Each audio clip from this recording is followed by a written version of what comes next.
aqui é o Dezinho Geek, sejam todos bem-vindos.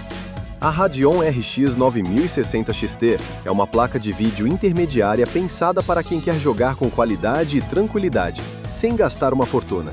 Ela manda muito bem em jogos atuais em 1080p e 1440p, e também em 4K, entregando gráficos bonitos, boa taxa de quadros e uma experiência bem fluida.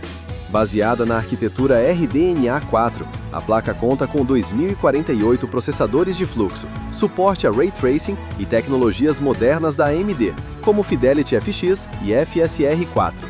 A placa tem versões com 8 GB ou 16 GB de memória GDDR6.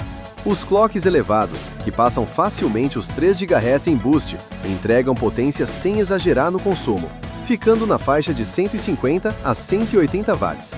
No geral, é uma placa equilibrada, eficiente e com ótimo custo-benefício, perfeita para quem quer jogar bem hoje e continuar satisfeito por bastante tempo. Te convido a se inscrever no canal e participar nos comentários. Nos vemos no próximo vídeo. Até lá!